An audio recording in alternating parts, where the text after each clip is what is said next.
ligada a este, enfim, a este olhar abrangente e, por outro lado, também ele abrangente e simultaneamente meticuloso deste estudo tão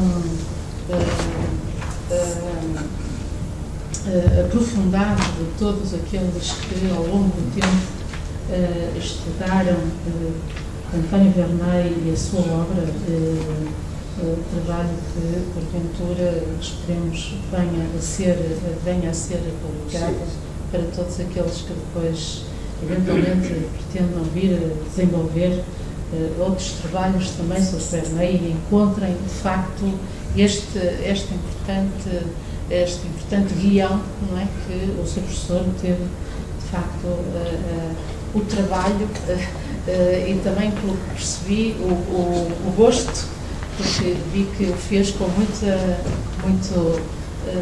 empenho e muita vontade de dar a conhecer, de facto, um autor que lhe é, e um tempo que lhe é particularmente simpático, que gosta. Então, agradecendo esta interessantíssima comunicação, passaria então agora a palavra a Pedro Martins, que vai então falar-nos de Verneuil e António Telmo, Verneuil enquanto mito cultural, a crítica de José Marinho, por Renato Epifânio. Muito boa tarde a todos. Esta mesa poderia ter um outro tema geral, um outro título geral, que seria dos estudiosos aos detratores de Vieira. Enfim, a minha intervenção não pretende beliscar o espírito deste evento, o resto em que estive particularmente envolvido, em termos de organização. É apenas para dar nota de que Verneuil é uma figura controversa e eu apenas darei um exemplo, no caso, partindo de José Marinho, de como ele foi também objeto de crítica e não apenas, enfim, de valorizações ou de visões mais positivas. E, enfim, cito o caso de José Marinho porque é uma crítica particularmente demolidora, enfim, mas é apenas para ilustrar o caráter controverso ainda hoje. Isso é bom sinal, é um sinal que a obra de Verneuil se mantém viva, mas enfim, para testemunhar e para registrar o seu caráter controverso ainda hoje. Passo então a ler. A crítica de José Marinho a Verneuil podemos antecipá-lo, demolidora. Sendo o hermeneuta por vezes violento, essa violência está particularmente expressa na sua crítica ao pensamento de Verneuil, como aqui procuraremos verificar. Dito isto, importa desde já ressalvar que a crítica de José Marinho é tanto a Verneuil como também, se não sobretudo, ao que Verneuil para si representava. E procuremos desenvolver esta ideia, que aliás aparece no título, Verneuil enquanto mito cultural. Desde já uma passagem que ilustra, ou que antecipa essa ideia. Diz-nos Marinho: a ideia é caminhar em Portugal, desde os plásticos e do século de Verneuil, de que podemos receber de Roma ou de Paris o saber feito para nos limitarmos a comentá-lo ou tão somente reproduzi-lo, é de todo necessariamente absurda e envelhecedora. Só se entende, escreveu o Bruno, o que se cria ao que nós acrescentamos e de cuja criação responsavelmente se participa. Não por acaso falamos depois aqui de um mito cultural. Daí, de resto, o elo que José Marinho estabelece entre Verneuil e Sérgio, um mito cultural por excelência do Portugal do século XX. Nas palavras de Marinho, Sérgio, precisamente, personificava o simplismo da mentalidade reformista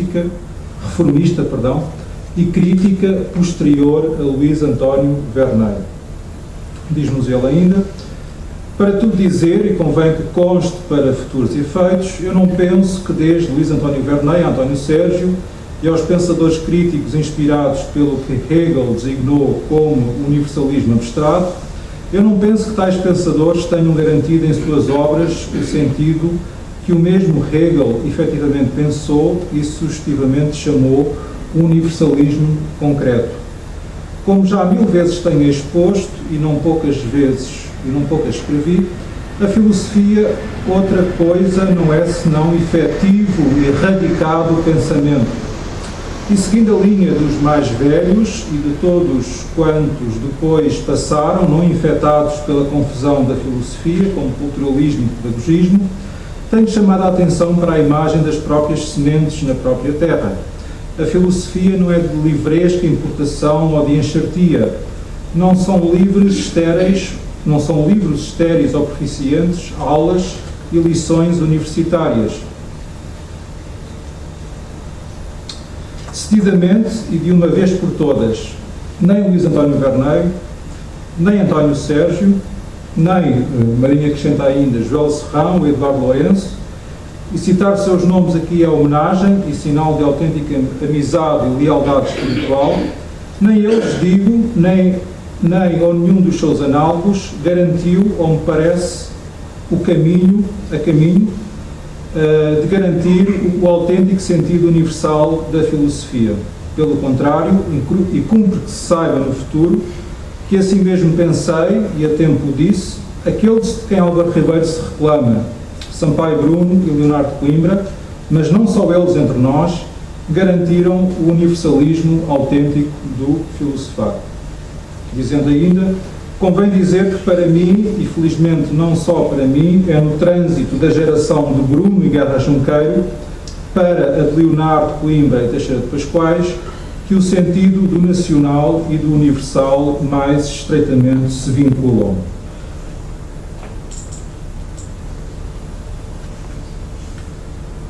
Mas centremos em Verneio, na crítica de Marinho a Verneio. De que o acusa em concreto José Marinho?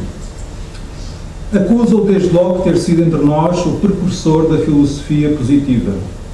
Diz-nos, o critério de Luís António Verneio e dos seus próximos seguidores não era certamente o positivista, nem podia sê-lo, mas no desenvolvimento final de todas as implicações do verdadeiro método de estudar, outra coisa não podia surgir. E nessa esteira refere-se ao preconceito criticista, culturalista e europeizante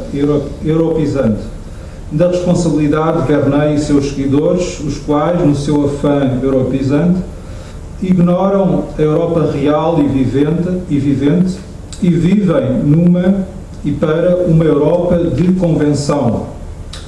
A respeito desta Europa de convenção, não real e vivente, escreveu ainda: é curioso notar que os partidários da europeização têm até agora visto a Europa à maneira medieval.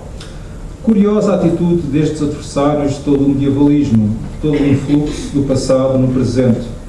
Quer dizer que os partidários da europeização pensam a Europa como se nela houvesse um maravilhoso acordo das várias tendências, quando o melhor que poderá dizer-se é ser ela um desconcerto de harmonias. Há muitas Europas, não uma Europa no simples e fácil sentido que as coisas ilusoriamente assumem para os cultores da facilidade. Esta fatal maneira de que da Europa nos vem a luz, este fatal pendor para converter a Europa em Meca ou Eldorado, procede de Luís António Verneio até hoje. A respeito da crítica mariniana a Verneio, esse bom pedagogo, mas filósofo néscio, enfim, são as palavras dele, atende-se igualmente nestas suas palavras ainda mais contundentes. Se não consideramos o trabalho de Verneio no seu verdadeiro método de estudar, ou de outros autores de restrito interesse cultural, pedagógico ou histórico, isto se procede de a filosofia não ter assumido em tais autores soberano e decisivo valor, aparecendo antes posta ao serviço da cultura ou da ação, quando não nos surge, noutros menores, como pretexto ou ornamento erudito. O motivo da desvalorização da filosofia entre nós tem vários motivos. O primeiro é a formação filosófica diminuta e acanhada e o peco e o seco critério do mal chamado filosófico Luís António Verneio, propedeuta da cultura e pedagogo que, com a tendência de todos os da sua genealogia e descendência, para facilitar reformisticamente as coisas, instaurou um conceito de filosofia no mais baixo nível. Ora, está patente por demonstração in re julga verboc.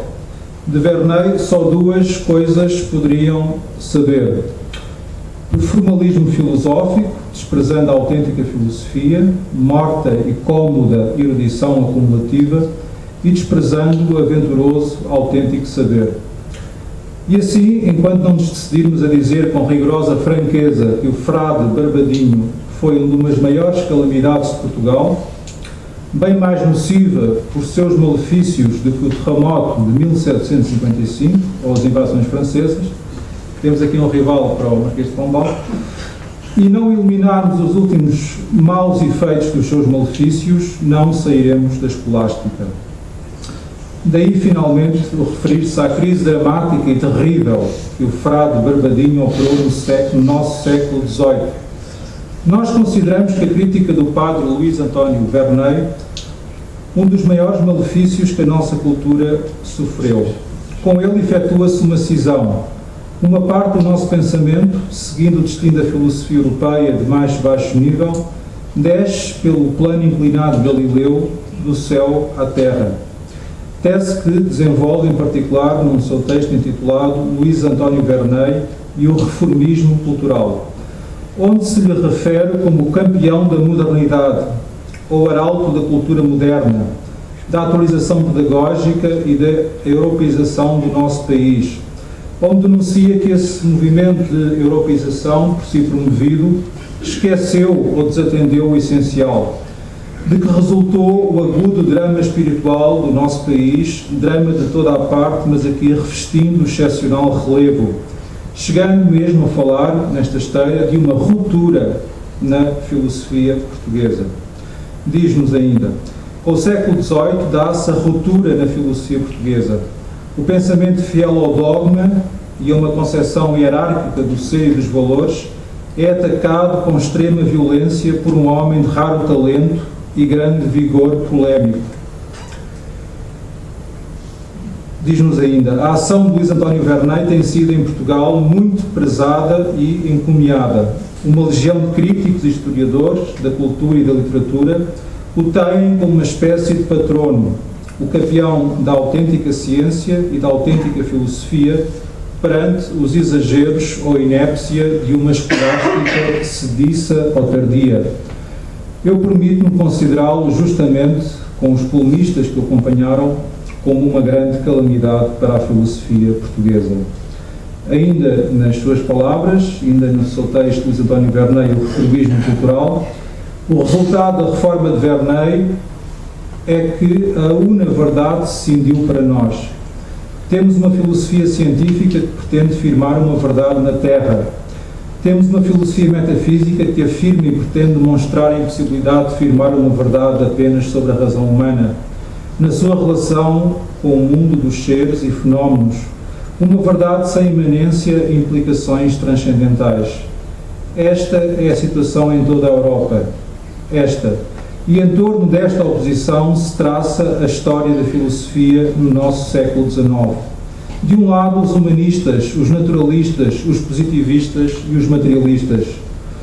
Do outro, os que, em linha seguida, Antero, Cunha Seixas, Domingos Tarroso, Ferreira Deusdado, Amorim Viana, Sampaio Bruno e Leonardo de Coimbra, pretendem estabelecer, em linhagem progressiva, ou restabelecer, em linguagem regressiva, uma verdade não apenas adequada ao homem perecível, transitório, mas a fins que transcendem o tempo e o homem.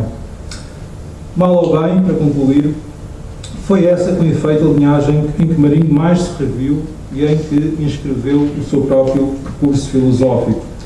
A linhagem a partir da qual suscitou esta sua dúvida, porventura provocatória, se não mesmo escandalosa, para muitos.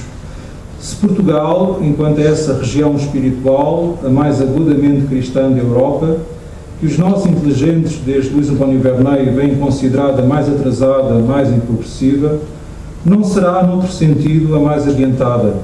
a que primeiro tentou a grande aventura da Terra, esgotou os caminhos e ficou à espera que a experiência humanista chegasse à nova encruzilhada? Fica a questão. Obrigado.